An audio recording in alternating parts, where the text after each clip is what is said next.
Praise the lord. హల్లెలూయా.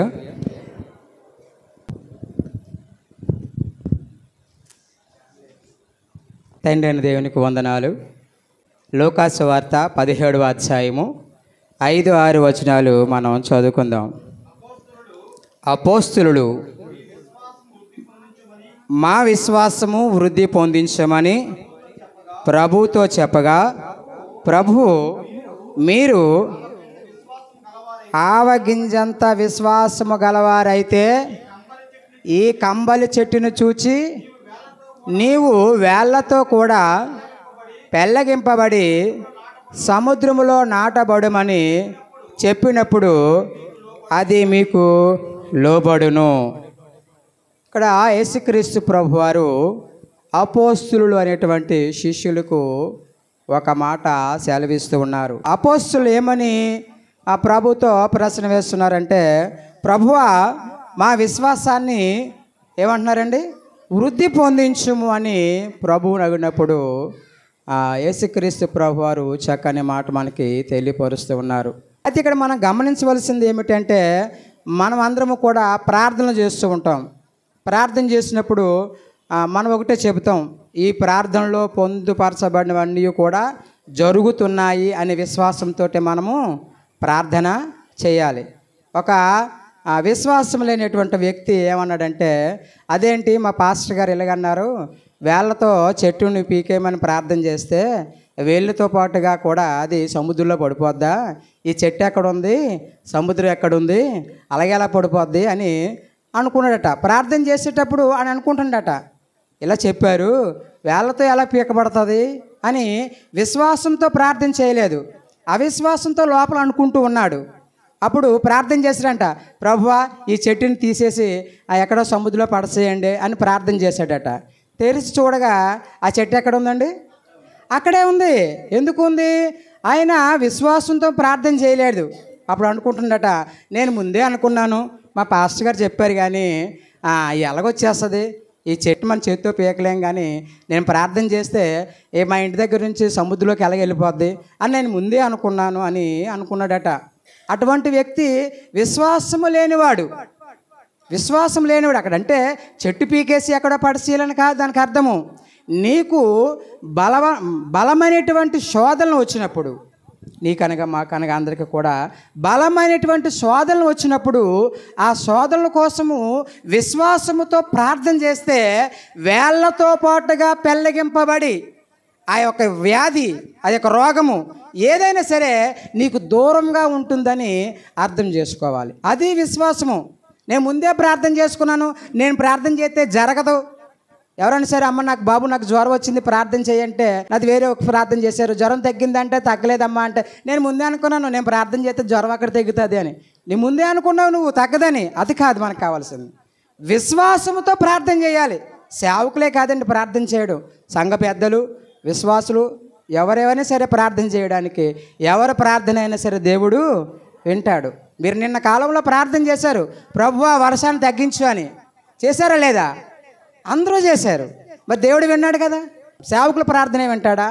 అందరి ప్రార్థనను కూడా వింటాడు. అయితే ఇక్కడ మనం గమనించవలసింది ఏంటంటే, ఈ అపోస్తలులు అడుగుతూ ఉన్నారు, ప్రభువా మా విశ్వాసాన్ని వృద్ధి పొందించు, మాలో విశ్వాసం పెంచేలాగా చేయండి ప్రభు అని అపోస్తలులు అడిగినప్పుడు మనకి ఇక్కడ కావాల్సింది ఏంటంటే విశ్వాసము. క్రైస్తవులకి మనము పటిష్టమైనటువంటి గృహము కట్టేటప్పుడు, ఒక బండ మీద ఇల్లు కట్టినప్పుడు ఎంత బలిష్టముగా ఉంటుందో అలాగే విశ్వాసకి దేవుని మీద విశ్వాసము ఉండాలి. మంచి పిల్లర్లు వేసి బిల్డింగ్ కట్టినప్పుడు ఎంత దృఢంగా ఉంటుందో విశ్వాసముతో నువ్వు ప్రార్థన చేస్తే, దేవుని ఎడల నువ్వు విశ్వాసముతో బ్రతికినట్లయితే నీ అవసరతలన్నీ కూడా దేవుడు తీరుస్తాడు. కాబట్టి ఇక్కడ మనం చూసుకోవాల్సింది ఏంటంటే, మొట్టమొదటగా మనకి మన హృదయంలో దేవుని పట్ల విశ్వాసము ఉండాలి. మరి విశ్వాసము కావాలి అనుకున్నప్పుడు మనం ఏం చేయాలండి? వాక్యం మనకు సెలవిస్తూ ఉంది. రోమపత్రిక 10వ అధ్యాయము 17వ వచనంలో ఈ వాక్యం అందరికీ కూడా కంఠస్థమే. వినుట ద్వారా విశ్వాసము మన విశ్వాసం కావాలి. మరి ఆ విశ్వాసం ఎలా కలుగుతుందని మనకి ఏంటి వినాలి? ఏటి వినాలి? అందరూ చెప్పాలి. ఏటి వినాలమ్మా? దేవుని వాక్యాన్ని వినాలి. వినడం అంటే ముసలమ్మ ముచ్చట్లు కాదు. చర్చిలోకి వస్తారు చాలామంది, ఇంటి దగ్గర విషయాలన్నీ కూడా అక్కడే ఊసులాడుకుంటారు. మనకి మందిరంలోకి వచ్చిన తర్వాత ముసలమ్మ ముచ్చట్లు మనం మాట్లాడకూడదు. ఎవరో చెబితే మనము వినకూడదు. ఆ చెప్పేవారికి ఏం చెప్పాలంటే, మా ప్రార్థన అయిపోని మాట్లాడదాం అని చెప్పాలి. కానీ ఇక్కడ దేవుడు ఏమని చెప్తున్నాడంటే, వినుట ద్వారా విశ్వాసము కలుగును. మరి అది ఏది వినాలట? పక్కనే ఉంది, వినుట క్రీస్తుని గూర్చిన మాట వలన విశ్వాసము కలుగును. మనము దేవుని మాట వినాలి. దేవుని మాట వినాలి. మందిరంలోకి వచ్చిన తర్వాత సేవకులు చెప్పిన మాట వినాలి. వినుటే నీకు విశ్వాసము, అపోస్తులు అడిగినట్టుగా మనం ప్రభుని అడగనవసరం లేదు. మన వాక్యం వింటుంటే విశ్వాసము దేవుడే ఏర్పాటు చేస్తాడు. అయితే ఇక్కడ మనం చూసుకున్నట్లయితే యేసుక్రీస్తు ప్రభు వారి దగ్గరికి వచ్చేట ఆ సమస్త పాపులను, సుంకరులను ఆయన బోధన వినడానికి ఆయన యొద్దకు వచ్చాను. లోకాసు వార్త 15వ అధ్యాయం 1వ వచనంలో ప్రభు దగ్గర కట్ట సుంకరులను, పాపులను ఆయన బోధ వినుటకు ఆయన యొద్దకు వచ్చాను. ఆయన బోధ వినాలి, సత్య సువార్తను వినాలి. ఆయన బోధను విన్నప్పుడు, సత్య సువార్తను విన్నప్పుడు మనకేం కలుగుతుందండి? విశ్వాసము కలుగుతుంది. వాక్యము వినకుండా ఇంటి దగ్గర కూర్చొని నాకు యేసుక్రీస్తు ప్రభువారు అంటే ఎంత ప్రేమో అని చెబుతారు. ఇంటి దగ్గర కూర్చొని మనం మాట్లాడకూడదు. ఎక్కడికి రావాలండి? దేవుని మందిరానికి రావాలి. సేవకులు చెప్పిన మాటలు వినాలి. చాలామంది చెబుతారండి, మా హృదయంలో అంతా కూడా యేసుప్రభువే కొలువైపోయి ఉన్నాడండి అని. కొలువైపోని అవసరం లేదు. అక్కడ ఇంటి దగ్గర ఉండిపోకూడదు. హృదయంలో దేవుడు ఉన్నాడని. నీకు హృదయంలో దేవుడు కొలువై ఉంటే అనుకున్న సమయానికి మందిరానికి రావాలి. మనం 10 గంటలకి లేదంటే 11 గంటలకి మనం ప్రారంభిస్తూ ఉంటాం. ఒక్కొక్క సంఘానికి ఒక్కొక్క నిర్దిష్టమైన సమయం ఉంది. ఆయా సమయానికి అనుకూలంగా రావాలి. పాస్టర్ గారు ఇంకా రారులే, అప్పుడు వచ్చే ముందు పాస్టర్ గారికి కనిపిద్దాములే, అది కాదు. మనకు వచ్చింది అక్కడ పాస్టర్ గారి గురించి వస్తున్నామా? సేవల కోసం మనం రావటం లేదు. దేవును మనకు చేసేటువంటి మేలును జ్ఞాపకం చేసుకొని ప్రభు సాన్నిధ్యానికి మనం దేవుని యొద్దకు వెళ్ళాలి. చాలామంది చేసే పొరపాటు అదే.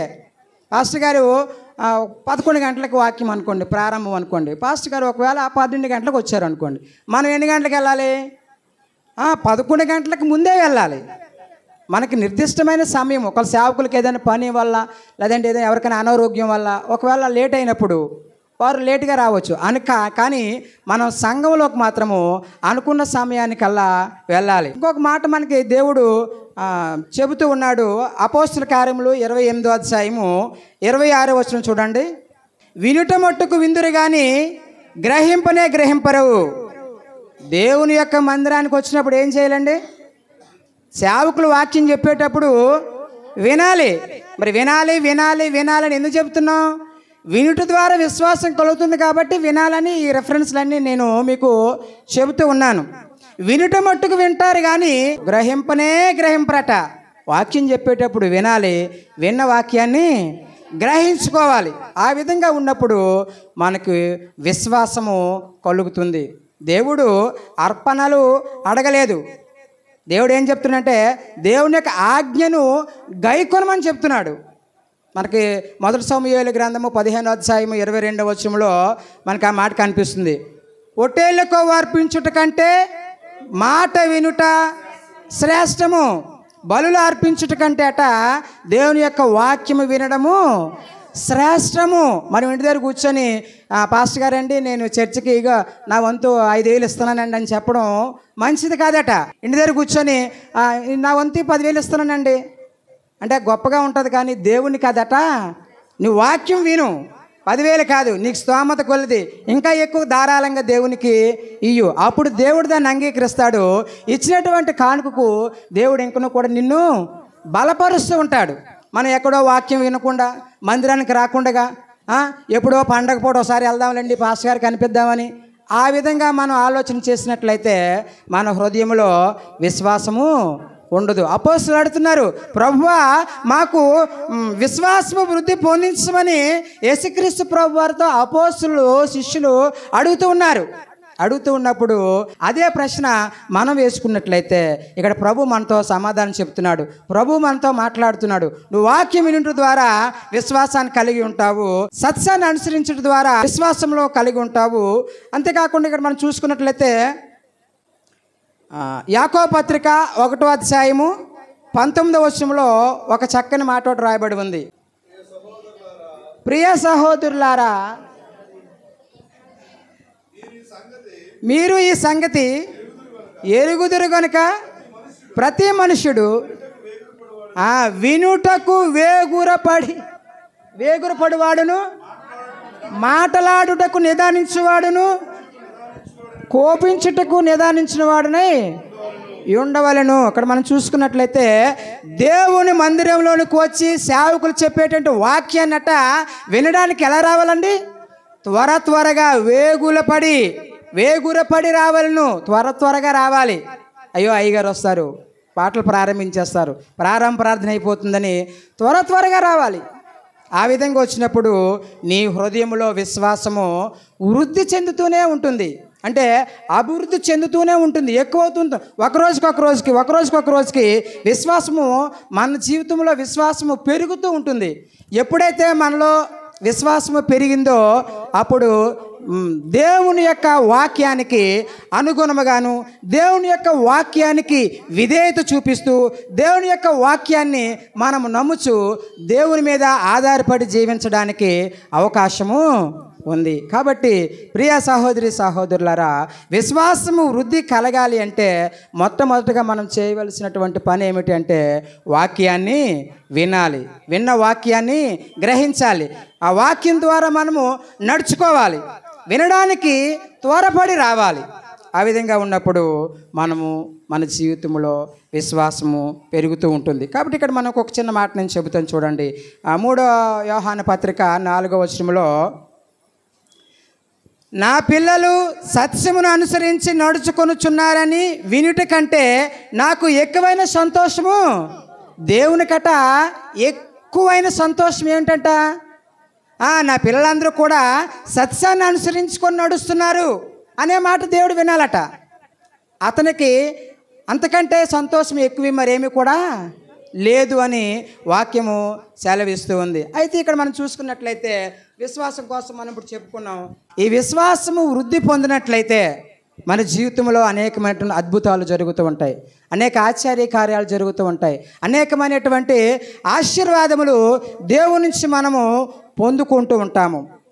ఈ మాటలు మనలో విశ్వాసము వృద్ధి కలిగినట్లయితే, మనలో విశ్వాసము దేవుని పట్ల ఎక్కువగా మనం చూపించినట్లయితే మనకు కలిగేటువంటి ఆశీర్వాదాలు ఏమిటో కొన్ని మట్టుకి మీతో నేను పంచుకుంటాను. ఆ మాటలన్నీ కూడా మీరు చక్కగా వినండి. యోహాను సువార్త 1వ అధ్యాయము 12వ వచనము. తన్ను ఎందరు అంగీకరించెదరో వారికందరికీ, అనగా తన నామమునందు విశ్వాసముంచిన వారికి దేవుని పిల్లలగుటకు అధికారము అనుగ్రహింపబడును అని వ్రాయబడి ఉంది. ప్రియ సహోదరి సహోదరులారా, దేవుని ఎడల మనము విశ్వాసాన్ని పెంచుకున్నట్లయితే, శ్రద్ధగా వినండి, ఇది అందరి జీవితాలకి కూడా ఎంతో చక్కని అవసరము. మనము దేవుని పట్ల విశ్వాసాన్ని, దేవుని పట్ల నమ్మకాన్ని ఎక్కువగా ఉంచుకున్నట్లయితే దేవుడు చెబుతున్నాడు, మీరట దేవుని పిల్లలు అగుటకు ఆయన అధికారము అనుగ్రహించును. తన్ను ఎందరు అంగీకరించిదిరో వారికందరికీ, అనగా తన నామమునందు విశ్వాసముంచిన వారికి దేవుని పిల్లలగుటకు అధికారమును దేవుడే ఏర్పాటు చేస్తున్నాడు. మన ఈ లోకంలో మీరు ఎవరి పిల్లలు అంటే మనము తల్లిదండ్రుల పేర్లు చెబుతాం, కానీ ప్రభు అంటున్నాడు, నన్ను ఎంతమంది అయితే అంగీకరిస్తారో వాళ్ళందరూ కూడా నా పిల్లలు, మీరు నా పిల్లలు అగుటకు అధికారము నేను మీకు ఇస్తున్నాను. ఎప్పుడు ఇస్తాడండి దేవుడు అధికారము? ఎప్పుడు ఇస్తాడు? విశ్వాసం ఉంచినప్పుడు. అదే మూలవాక్యం, మీరు జ్ఞాపకం ఉంచుకోండి. విశ్వాసం ఉంటేనే, విశ్వాసం ఏమీ లేకుండా అంటే అది జరగదు. ఇందా చెప్పాను కదా, విశ్వాసంతో ఆ చెట్టు పీకబడాలంటే పీకేసి సముద్రంలో పడిపోయిందని. విశ్వాసం లేకుండా చెట్టు పీకాలి, సముద్రంలో పడిపోవాలంటే అది ఎలా జరుగుతుంది? నీకు విశ్వాసం ఉంటే నీకు అనారోగ్యం వచ్చినప్పుడు ప్రార్థన చేయి, ఆ యొక్క అనారోగ్యం నీ శరీరంలోంచి బయటికి వెళ్ళిపోతుంది. దేవుడు సహాయం చేస్తాడు విశ్వాసంతో ప్రార్థన చేస్తే. ఇంకొకటి మనకు రాయబడి ఉంది, రోమపత్రిక 8వ అధ్యాయము 14వ వచనంలో, దేవుని ఆత్మచేత నడిపింపబడిన వారందరూ దేవుని యొక్క కుమారులయుందురు. అంటే అక్కడ కుమారులు అంటే కుమార్తెలు కాదని కాదు, అక్కడ పైన రాయబడి ఉంది పిల్లలు అంటే అందరూ కూడాను. సందర్భానుసారంగా అక్కడ దేవుని కుమారులై ఉంది, కుమారులు గాను దేవుని యొక్క కుమార్తెలు గాను. ఎప్పుడండి? దేవుని ఆత్మచేత నడిపింపబడిన వారందరూ కూడా దేవుని ఆత్మచేత నడిపింపబడాలి. మీ ఆలోచన ప్రకారం నడవకూడదు. చాలామంది చేసే పొరపాట్లు ఏంటంటే మన ఆలోచన ప్రకారంగా నడుస్తూ ఉంటాం.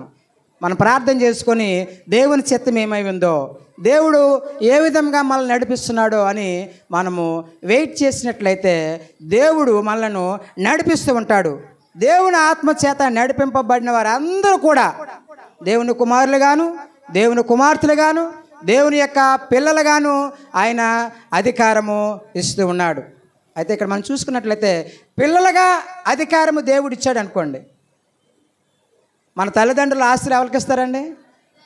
ఎవరి తల్లిదండ్రులకు ఆస్తులు ఆ వారి పిల్లలకు ఇస్తాడు.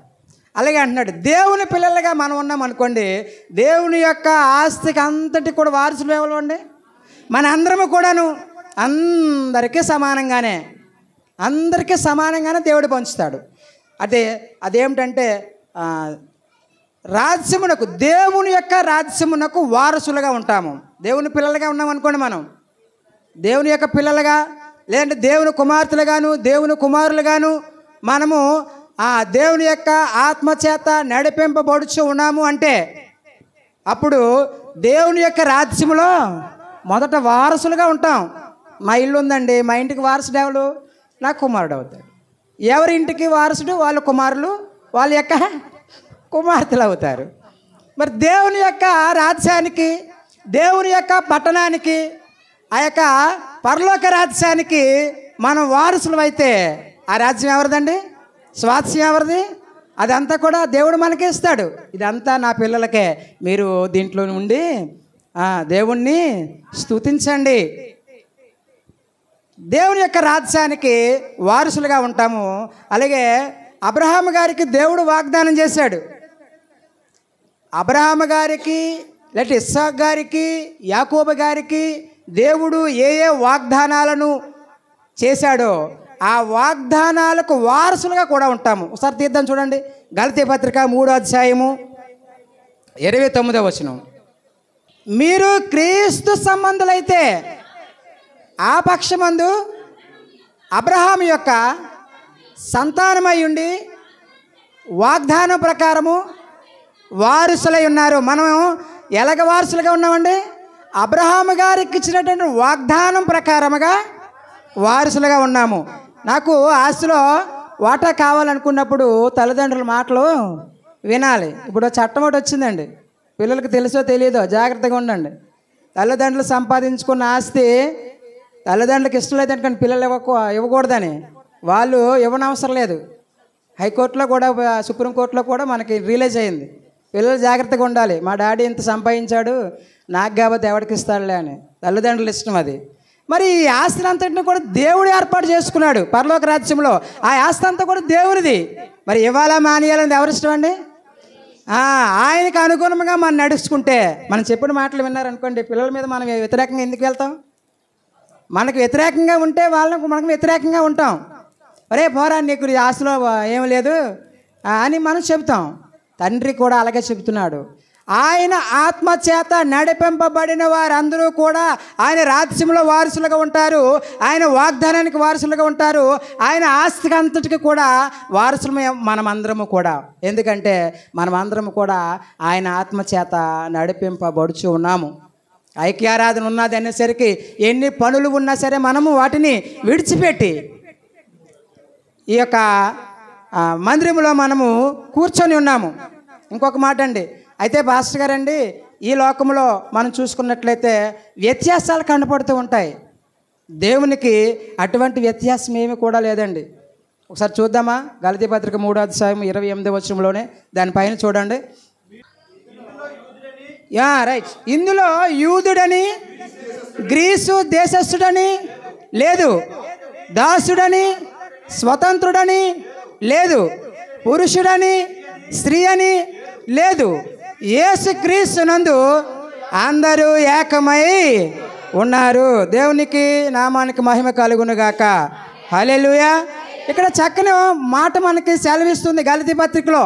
ప్రభు యొక్క ఆస్తిని పంచుకోవడానికి, దేవుని యొక్క వారసత్వాన్ని పంచుకోవడానికి, దేవుని యొక్క రాజ్యంలో వారసులుగా ఉండడానికి ఎటువంటి భేదాభిప్రాయము కూడా లేదు. అక్కడేముందంటే కులము లేదు, యూదుడని కానీ కులము లేదు, గ్రీకు దేశస్థుడని కానీ ప్రాంతం లేదు. ఏ కులస్తులైనా సరే దేవుణ్ణి నమ్ముకోవచ్చు. ఏ కులస్తులైనా సరే అక్కడ వారసులుగా ఉంటాడు. ఏ దేశస్థులైనా సరే అక్కడ వారసులుగా ఉంటాడు. పురుషులని కానీ స్త్రీలని కానీ నపుంసకులు కానీ ఏ భేదము కూడా లేదు. వారు కూడా దేవుని మాట విన్నట్లయితే వారు కూడా వారసులుగా దేవుని యొక్క వాగ్దానానికి వారసులుగా ఉంటారు. ఇక్కడ ఏముందంటే కులము లేదు, మతము లేదు, పురుషులని కానీ స్త్రీ అని కానీ ఏమీ కూడా లేదు. యేసుక్రీస్తునందు అందరూ ఏకమై ఉన్నారు. యేసుక్రీస్తునందు ఏకమై ఉన్నాం. ఇక్కడ ఏకముగా ఎలాగైతే ఏ భేదము లేకుండా దేవుని స్తుతిస్తూ ఉన్నామో, పరలోక రాజ్యంలోను కూడా ఆ విధముగానే దేవుని మనము స్తుతిస్తాము. ఎప్పుడు స్తుతిస్తాం? విశ్వాసముతో దేవుని పిల్లలు అయితేనే. చూడండి ఎంత మహాభాగ్యమో. విశ్వసించండి చాలు. ప్రభు అన్నాడు ఆవగింజంత విశ్వాసం ఉంటే చాలు. చిన్న విశ్వాసాన్ని మీరు మొదట నిలపండి మీ హృదయంలో. దానికంతటికి అదే విశ్వాసము వృద్ధి పొందుతుంది. ఆ విధముగా విశ్వాసము వృద్ధి పొందినందువలన దేవుని యొక్క రాజ్యములో ఏ భేదము లేకుండా అందరం కూడా మందిరానికి అన్ని కులాలు వస్తాయి, అన్ని మతాలు వస్తారు, అన్ని జాతుల వాళ్ళు వస్తారు. అక్కడ ఏ విధంగా ఇక్కడైతే దేవుని స్తుతిస్తున్నామో ఏకముగా కూడి అక్కడ కూడా ఏకముగా మనము స్తుతిస్తూ ఉంటాం. ఏకభావముతో, ఏక మనస్సుతో, ఏక తాత్పర్యముతో ప్రభువు గారు చెప్తున్నారు. ఒకే భావంతో మనం అందరం ఉన్నాం కాబట్టి ఒకే స్థలంలో ఉంటాం. మనకు వేరు వేరు భేదాభిప్రాయాలు లేవు, మనకు వేరు వేరు స్వభావాలు లేవు. ఒకే స్వభావంతో, ఒకే భావంతో, ఒకే తాత్పర్యంతో దేవుని స్తుతిస్తున్నాం కాబట్టి ఒకే స్థలములో మనం అందరము కూడా ఆ స్థలము దేవుని యొక్క రాజ్యము లేదా పరలోక రాజ్యము. ఆశీర్వాదములకు వారసులు కావాలి అంటే కీడుకు ప్రతి కీడు చేయకూడదు. ఎందుకంటే వాగ్దానానికి దేవుడు మనలను వారసులుగా చేశారు. ఎవరైనా సరే మనకి కీడు చేశారు అనుకుందాం, మనం ఏం చేయాలండి? వానికి ప్రతి కీడు మనము చేయకూడదు, వాని కోసం ప్రార్థన చేయాలి. వాడు మనకి కీడు చేస్తే దేవుడు మనకి అదేం చేస్తాడండి? మేలే చేస్తాడు, మేలుగా మారుస్తాడు. ఆ క్షణంలో ఒకవేళ నష్టపోయాం అనుకోండి, తర్వాత అంతకంటే ఇంకా ఎక్కువ దేవుడు మనలందరినీ కూడా ఆశీర్వదిస్తాడు. మేలులన్నీ కూడా మనకి దేవుడు ఒకదాని తర్వాత దేవుడు ఆశీర్వదించడం ప్రారంభిస్తే వద్దన్నా సరే దేవుడు ఇంకా అలాగా నిత్యము కూడా ఆశీర్వదిస్తూనే ఉంటాడు. కాబట్టి అటువంటి ఆశీర్వాదములు కావాలనుకున్నప్పుడు మనమందరము కూడా విశ్వాసముతో వాక్యాన్ని వినాలి. రెండో మాట మనం చూసుకున్నట్లయితే మార్కు సువార్త 5వ అధ్యాయము 34వ వచనం. అందుకు ఆయన, కుమారి, నీ విశ్వాసము నిన్ను స్వస్థపరచెను, సమాధానము గలదానివై వెళ్ళిపో. చాలమ్మా. ప్రభు చెబుతున్నాడు రెండవ ఆశీర్వాదం ఏమిటి అంటే, మొదటి ఆశీర్వాదము దేవుని పిల్లలుగా ఉండడానికి దేవుడు మనకు అధికారమును ఇచ్చాడు. అది జ్ఞాపకం ఉంచుకోండి. రెండో మాట ఏమిటంటే, అక్కడ ఒక స్త్రీతో దేవుడు మాట్లాడుతున్నాడు, యేసుక్రీస్తు ప్రభు వారు మాట్లాడుతూ ఉన్నాడు. అమ్మా, నీ విశ్వాసము గొప్పది, నీవు స్వస్థపరచబడ్డావు, సమాధానం గలదానివే వెళ్ళిపో అని దేవుడు సెలవిస్తూ ఉన్నాడు. అయితే ఇక్కడ మనం గమనించవలసింది ఏంటంటే, దేవుని యొక్క విశ్వాసాన్ని మనము వృద్ధి పొందించుకున్నట్లయితే, విశ్వాసంతో మనం జీవించినట్లు ఉన్నట్లయితే, మనకి ఇక్కడ రెండవ ఆశీర్వాదం ఏంటంటే స్వస్థపరుస్తాడు దేవుడు. స్వస్థత కలుగు చేస్తాడు. ఈ స్వస్థత గురించి మనం చూసుకున్నట్లయితే 2 రకాలైనటువంటి రోగమును స్వస్థపరుస్తాడు. రోగమును స్వస్థపరుస్తాడు. 2 రకాలైనటువంటి రోగాలు ఉన్నాయి. ప్రతి ఒక్కరికి కూడా 2 రోగాలు ఉన్నాయి. ఒకటిది ఏంటంటే కనిపించేటువంటి రోగం, రెండవది కనిపించని రోగం. కనిపించేటువంటిది ఏంటి? జ్వరాలు, కాలు నొప్పులు, తలనొప్పులు, కడుపు నొప్పులు అన్నీ కూడా కనిపిస్తాయి. కనిపించిన రోగం కూడా ఉంది. దేవుడు మాట్లాడుతూ ఉన్నాడు, కనిపించే రోగముతో పాటుగా కనిపించలేని రోగాల్ని కూడా దేవుడు స్వస్థపరుస్తాడు. చూడండి, డాక్టర్ గారు కనిపించే రోగాన్ని స్వస్థపరుస్తారు, దానికి మందులు ఇవ్వగలరు. కానీ డాక్టర్లకు పెద్ద డాక్టరు, పరమ వైద్యుడు మనకేం చెప్తున్నాడండి? నీకు నాకు కనిపించిన రోగాన్ని కూడా ఆయన తీసేస్తాడట. అందుకే ఇందాక చెప్పాను, వేళ్లతో పెళ్ళిగింపబడేలాగున. ఇక్కడ చూద్దాం, ఇక్కడ చెల్లి చదివిన వాక్య భాగం గురించి ఎట్లయితే రక్తస్రావం కలిగినటువంటి స్త్రీ గురించి అక్కడ మాట్లాడుతున్నట్టుగా మనకి కనిపిస్తూ ఉంది.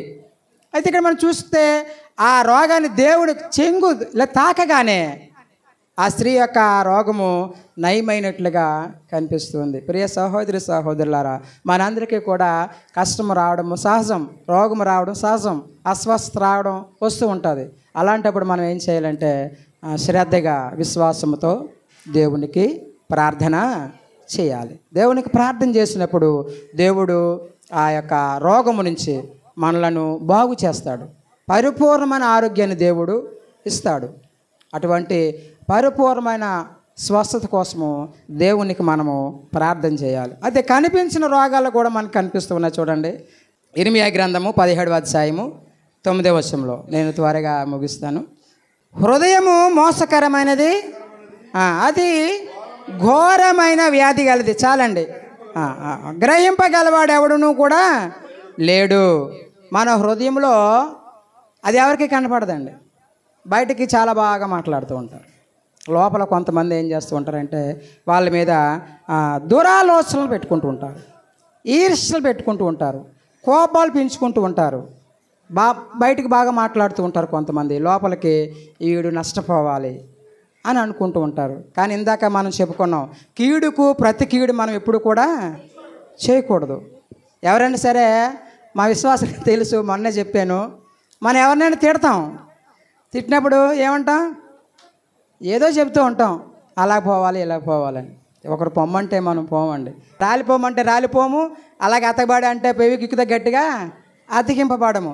దేవుని యొక్క కృప ఉండాలి, దేవుని యొక్క ఆశీర్వాదము కావాలి. మనం ఎవరినైనా సరే, మనల్ని ఎవరైనా సరే దూషించారనుకోండి, ఆ దూషణకు ప్రతిగా మనము ప్రతి కీడు మనము చేయకూడదట. నువ్వు ఎవరికి అప్పగించాలి? దేవునికి అప్పగించాలి. యుద్ధము ఎవరు చేస్తారండి? మనం చేయగలమా? సాతానుడితో యుద్ధం చేయగలమా? సాతాను అనుచరులతో మన యుద్ధం చేయగలమా? దేవునికి అప్పగించాలి. యుద్ధము యెహోవాదే. దేవుడు ప్రతి అనుకూల సమయంలో మనలను దేవుడు హెచ్చిస్తూ ఉంటాడు, నడిపిస్తూ ఉంటాడు. కాబట్టి రెండవ ఆశీర్వాదము ఏమిటంటే స్వస్థత కలుగు చేస్తాడు. నీకైనా నాకైనా మన సంఘంలో ఎవరికైనా సరే కష్టాల్లో ఉన్నప్పుడు, అది కూడా ఒక రోగమే, బాధలో అది కూడా ఒక రోగమే.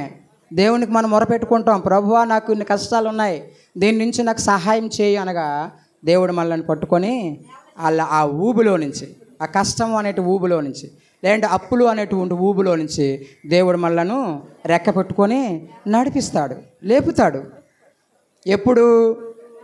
ఎప్పుడు లేపుతాడు? అందరూ చెప్పాలి. మీరు వాక్యం వింటున్నారు, బాగానే వింటున్నారు. సేవకులు కాదండి, విశ్వాసులు చెప్పాలి. విశ్వాసంతో ప్రార్థన చేసినప్పుడే, విశ్వాసంతో ప్రార్థన చేసినప్పుడే ఆ అనారోగ్యాల నుంచి, కష్టాల్లో నుంచి, బాధల్లో నుంచి, నష్టాల్లో నుంచి దేవుడు నిన్ను చేయి పట్టుకొని నడిపిస్తాడు. విశ్వాసం లేకపోతే అందులోనే మనము ఉండిపోతాం, బయటికి రాలేము. కాబట్టి బయటికి రావాలి అనే ఆశపడుతున్న ప్రతి ఒక్క సహోదరి సహోదరులు కూడా దేవుని పట్ల విశ్వాసమును ఉంచాలి. మూడో మాటగా చూసుకున్నట్లయితే మనము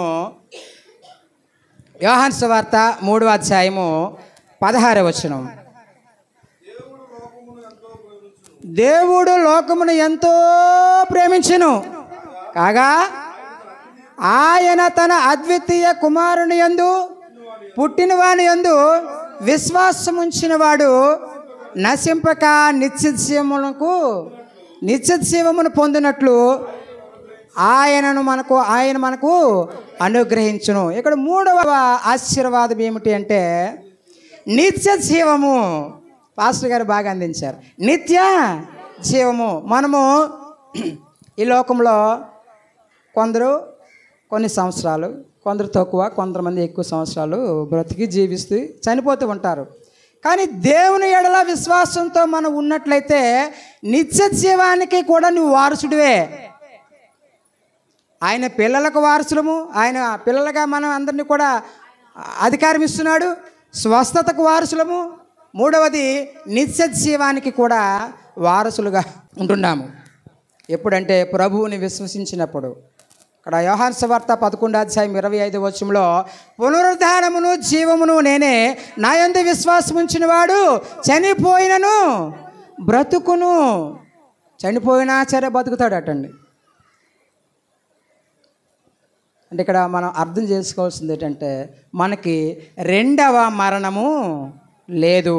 తీర్పులోనికి రాకుండగా దేవుడు మనల్ని ఏం చేస్తుండంటే దాటింపబడుచు ఉన్నాడు. నువ్వు తీర్పులోకి వెళ్ళొద్దు, ఇగో ఈ పక్క నుంచి నువ్వు దేవునికి రాజ్యానికి వెళ్ళిపో అని మనలందరినీ కూడా దేవుడు ఏర్పాటు చేసుకున్నాడు. నిత్యజీవమునకు కూడా మనము వారసులమే. పరలోక రాజ్యంలో మనం ఉంటాము. ఈ లోకంలో మనం మరణిస్తామేమో, మన తల్లిదండ్రులను బిడ్డలను విడిచిపెట్టి మనం వెళ్ళిపోతాం. ఇక్కడ ఎంతమంది ఉంటారో, మనతో పాటుగా ఎంతమంది వస్తారో ఎవరికి తెలియదు. కానీ ఇక్కడ విడిచిపెట్టి వెళ్ళినా అక్కడ మనం అందరము కూడా కలుసుకుంటాము. అక్కడ ఇంక చావు అనేది, ఇక్కడ కొంత గంట అరగంట పాటలు పాడుతున్నాం, కొద్ది కాలమే ఇక్కడ. కానీ అక్కడండి నిరంతరము కూడా అక్కడ ఏమని రాయబడితే 1000 సంవత్సరములను రాయబడింది. అంటే 1000 సంవత్సరములు అంటే 1000 అని కాదండి, 1 నుంచి 1000 అని కాదు. ఇంక నిరంతరము కూడా అంటే ఎక్కువగా నిత్య జీవమునకు వారసులుగా ఉంటామని మనకి దేవుని యొక్క వాక్యము సెలవిస్తూ ఉంది. కాబట్టి దేవుని యొక్క రాజ్యానికి, దేవుని యొక్క వారసులుగా మనం ఉన్నట్లయితే ఇవన్నీ కూడా ఉపయోగాలు మనకు కలుగుతూ ఉన్నాయి. మనము ఎల్లప్పుడూ కూడా ప్రభువునందు విశ్వాసముతో జీవిస్తూ ఉండాలి. అలా జీవించినప్పుడు ఆశీర్వాదములు దేవుడు మనందరికీ కూడా కలుగు చేస్తూ ఉన్నాడు. పిల్లలు, పెద్దలు అందరూ కూడా ఎప్పుడు కూడా ఏదైనా సరే శ్రమ వచ్చినా, బాధలు వచ్చినా, సంతోషం వచ్చినా దేవునితో మనము పంచుకోవాలి. దేవునికి మనం మొరపెట్టుకోవాలి. ఆ మొరడు విని మనం చేసినటువంటి ప్రార్థన ఆలకించి దేవుడు మనకి చక్కని సమాధానాన్ని దేవుడు ఇస్తూ ఉంటాడు. ఇంకా మనం చూసుకున్నట్లయితే ఇంకొక మాట ఒకటి ఉంది, దేవునికి ఇష్టడుగా ఉంటాము. దేవుని యందు విశ్వాసం, మనం వాక్యం చూడండి, విశ్వాసము లేకుండా దేవునికి ఇష్టడుగా ఉండుట అసాధ్యము. హెబ్రీ పత్రిక 11వ అధ్యాయము 6వ వచనంలో చక్కగా వ్రాయబడింది, విశ్వాసము లేకుండా గట దేవునికి ఇష్టడుగా ఉండుట అసాధ్యము. నీలోని, నాలోని, మన అందరిలోని ఒకవేళ విశ్వాసం సరిగా కొంతమంది లేని వాళ్ళు ఉన్నారనుకోండి, ఆయనకి దేవుడు వాళ్ళని ఇష్టపడ్డట. ఇష్టపడిన వారికే మనం అన్నీ ఇస్తూ ఉంటాం. మన ఎడలు ఎవరైనా సరే, మన స్నేహితులు మనల్ని కోపగించుకున్నారనుకోండి, మనం ఎవరిని క్షమిస్తాం? ఎవరినైతే బాగా మనం ఇష్టపడుతూ ఉంటామో, ఎవరినైతే మనం ప్రేమిస్తూ ఉంటామో వారు ఏం చేసినా సరే సరేరా, ఓకే పర్వాలేదు.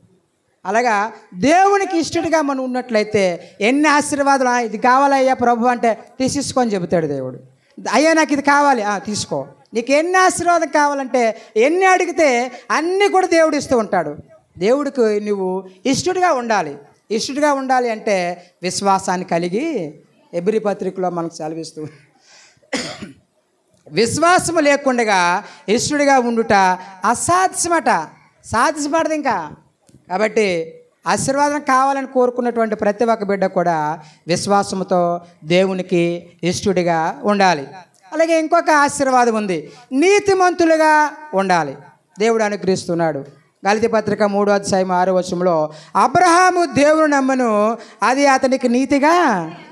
అబ్రహాము గారు దేవుని నమ్మారు, అది అతనికి నీతిగా ఎంచబడింది. మనము కూడా దేవుని నమ్ముచున్నాము. మనం అందరము కూడా దేవునికి నీతిగా ఎంచబడాలి. నీతిగా ఎంచబడే విధముగా మన యొక్క ప్రవర్తన కలిగి ఉండాలి. మన మాటలలోను, ప్రవర్తనలోను, పరిశీలనలోను అన్నీ కూడా ఎలా ఉండాలంటే నీతిమంతుడు ఉన్నట్లుగా మనము ఉండాలి. ఎందుకంటే టైం అవుతుంది. ఇంకొక మాట చెప్పి నేను ముగిస్తాను. చివరి మాట అపోస్తుల కార్యములు 16వ అధ్యాయము 31వ వచనం చదవండి. అందుకు వారు ప్రభు అయిన యేసునందు విశ్వాసముంచుము, అప్పుడు నీవును నీ ఇంటి వారును రక్షింపబడుదురు. దేవుని నామానికి మహిమ కలుగునుగాక. హల్లెలూయా. ఇక్కడ రక్షణ కావాలి. ఉదయం కాలంలో పాస్టర్ గారు చక్కగా చెప్పారు. మారు మనసు, రక్షణ, బాప్తిస్మము, దేవునికి దగ్గరగా ఉండాలని. మన జీవితంలో రక్షణ అనేది అతి ప్రాముఖ్యమైనది. అతి ప్రాముఖ్యమైనది.